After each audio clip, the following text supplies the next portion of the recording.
mannequin, you will need a water bottle, you will need end papers, a couple of clips, a plastic bottle, a perm bottle. I use old neutralizing bottles or waving solution bottles with the tops already cut. We put them with water to practice our exercise. You need a few perm rods, comb, a pintail comb, and a couple of towels. Okay, so one of our first basics in permanent waving is learning our hair composition. And our hair is built of amino acids, and they have compounds of carbon, oxygen, hydrogen, nitrogen, and sulfur. So every one of our hair strands has this combination in it, otherwise known to us cosmetologists as cones, COHNS, for easy reference. Our peptide bonds are the bonds that join together the amino acids. So they're end bonds or peptide bonds. They form these chains, which are called our polypeptide chains, and they're long coiled chains that can lay adjacent to each other and form tighter bonds, such as side bonds. And we have 3 different types of side bonds. And our side bonds are salt, hydrogen, and disulfide bonds. Salt bonds and hydrogen bonds can be broken by water because water will change the pH, and a change in pH is what we need to break bonds. However, disulfide bonds, which are composed of 2 sulfur atoms, they're identical, they're very hard to break. Those can only be broken by a chemical, such as our permanent waving solution, which is composed of thio and sometimes ammonia. So disulfide bonds, salt bonds, and hydrogen bonds each make up about 1/3 of the composition of the hair. Next, we're going to be discussing thioglycolic acid, which is the colorless liquid with a very strong, unpleasant odor that is the most common reducing agent in permanent wave solutions. Along with this, if we add ammonia to thioglycolic acid, it now becomes a composition called ammonium thioglycolate, otherwise known as ATG. This is what the main ingredient of an alkaline perm is. Now remember, an alkaline perm is going to be above 7 on our pH scale. If we have glycerol monothioglycolate, that is the main ingredient of an acid perm. And remember, an acid perm is below a 7 on our pH scale. Again, your pH scale measures acidity and alkalinity. So this is where it determines if we have ATG or GMTG as our main ingredient of our permanent waving solution. This chart is a great chart to screenshot, copy, whatever that you need to do to kind of help remember and remind you of which type of hair would require which type of perm and the process you would use. And this, by all means, we need to know what an over-processed hair would look like. End paper wraps. We need to know what they are. Double flat, single flat, and bookend. Measuring the width of your section by a concave permanent waving rod will help you to determine how wide you need to make your section. Please remember, when you're making your section, you're going to keep it within the edges of the perm rod so that you do not run over the edges, which would produce a very uneven curl. So I am going to show you now how to do a basic piggyback wrap. Insert a couple of inches from the scalp. You will twist and wind hair to the scalp without an end paper, and you'll secure the perm rod. Then with the end that's laying out, you will put an end wrap around that, and you will begin to wrap that all the way to the rod and secure. And this is called a piggyback or double wrap perm. Again, 2 inches from the scalp, leave your end out and secure. So almost like you're using a curling wand and wrapping the hair around it. Kind of the same process. You will leave that end out. otherwise kind of like your little piggy tail. And then that tail that is left out would be secured and wrapped all the way to that perm rod. Now what this will do is this will help to form a more uniform curl for longer hair, because sometimes long hair, after it is continually wrapped and rewrapped and wrapped around a perm rod, it becomes too thick. So when you apply your permanent waving solution, then the solution does not penetrate as well because the hair is too thick and it cannot get through to break the bonds to make the curl that you have selected. Next, I'm going to be showing you what we call a weave wrap. Same section of hair, measure out to the width of your perm rod. You'll comb your section of hair and you're going to take a pintail comb and you're going to weave it right at the scalp. Apply the weave section, place it over. The bottom half of the weave you are going to put into a perm wrap and you'll roll that directly to the scalp as a regular basic crokinole wrap. And as you're rolling it, you're going to rock it back and forth so that you have even amount of tension on your rod so that you are securing it to more or less like a half off base placement. Then, picking up your weaved section that you weaved out, you will apply your end paper and direct that straight to the scalp.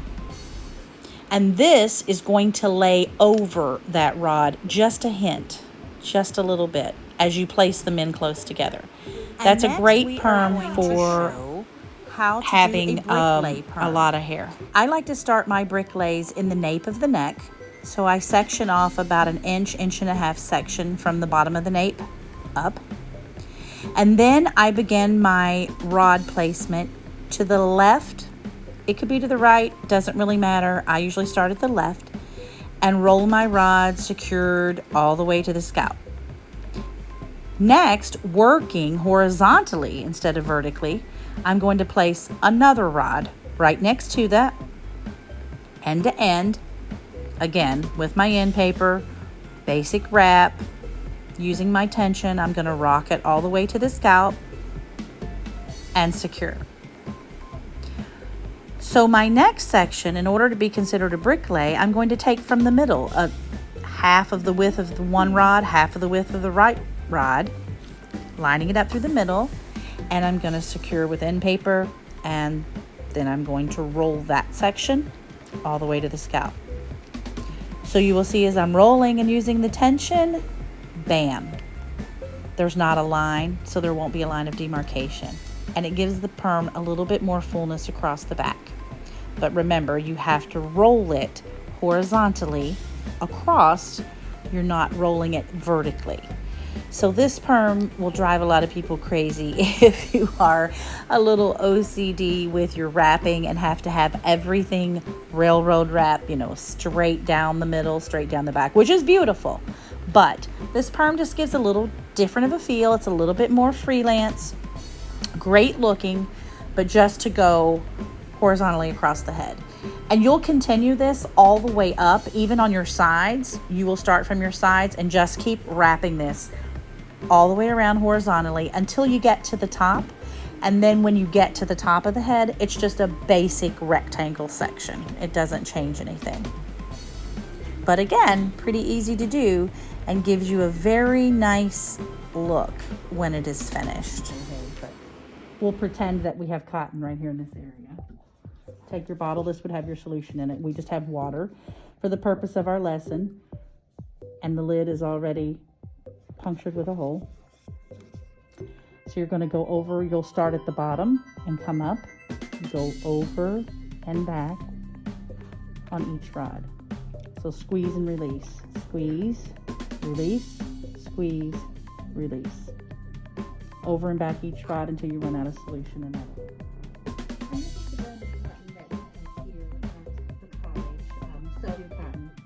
I do not really have a preference on what type of cotton that I use personally, but this one works, and of course we get it in bulk because of the students. So I always tear off basically an arm's length of cotton, and that's plenty to go around your client's head.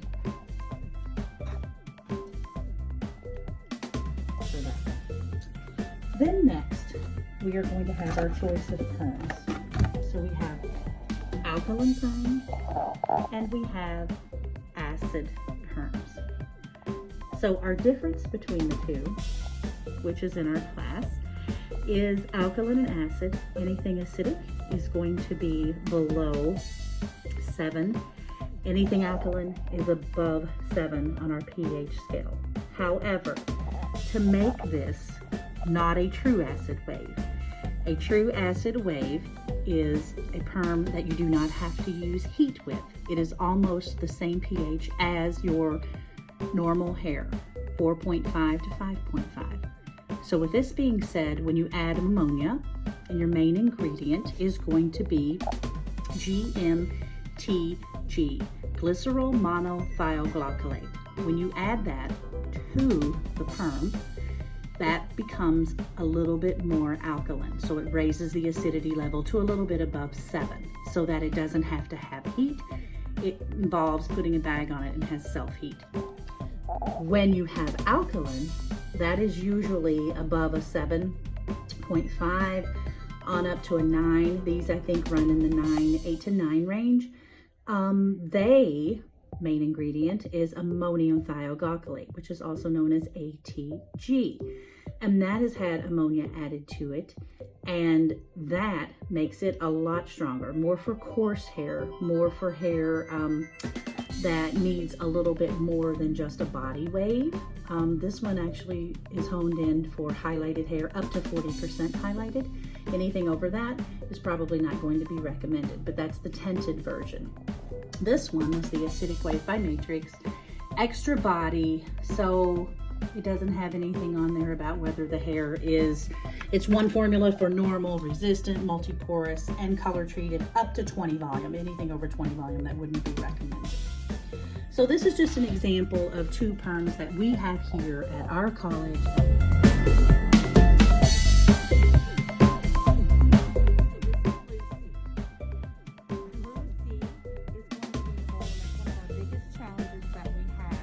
Rinsing our perms. So hold her pretty tight.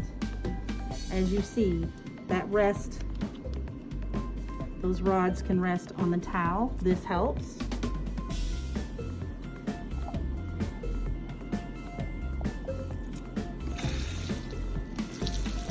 Water pressure should be about medium in warm water because you don't want the pressure, if you have it on really excessively high pressure, then it's going to go and it's going to be splatter. So it's going to splatter in their face. So you want to turn your water pressure down. So you have a nice pressure, but firm enough.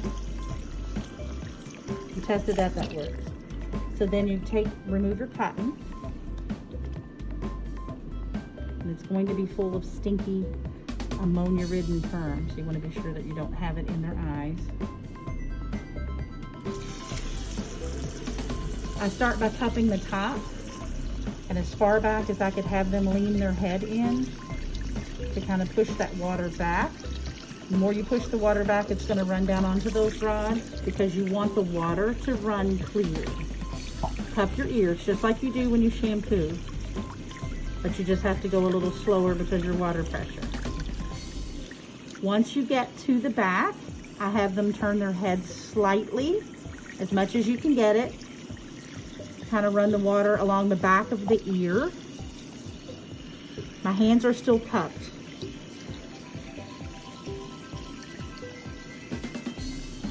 And then, as easily as you can, you'll have them raise their heads slightly.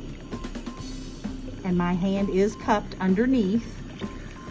And I'm running the hose just along the back of the base of the neckline. And coming back up. Same thing on this side.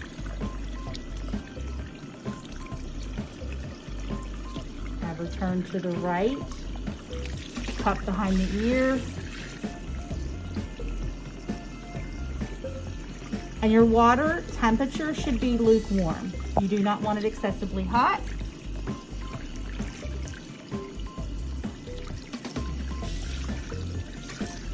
Let's go along the bottom and have them raise their head slightly up. And it's clients' human nature that they want to just raise their head up, but you want to kind of guide them and tell them to put the pressure of their head in your hands, because then that helps you. The pressure of their head fight against your hand kind of actually helps to hold it tighter.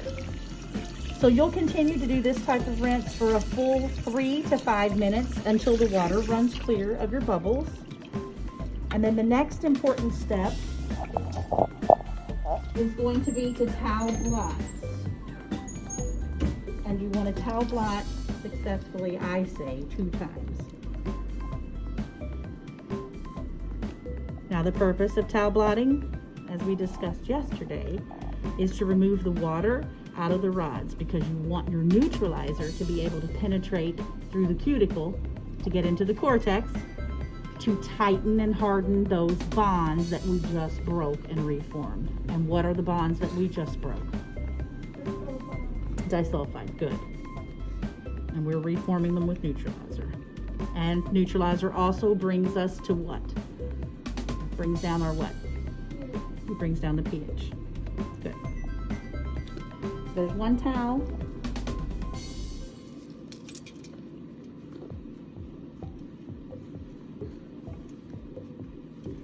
And see, we're barely getting any water out. So as soon as you see that, you're good to go. You will re-wrap her with cotton and use the same procedure to apply your neutralizer for 5 full minutes. Then you can take your cotton off, take your rods out, and then rinse. Thanks, Lucy. And that concludes this video of Hairology with Kelly Carroll, reviewing chemical texturizing such as permanent waving.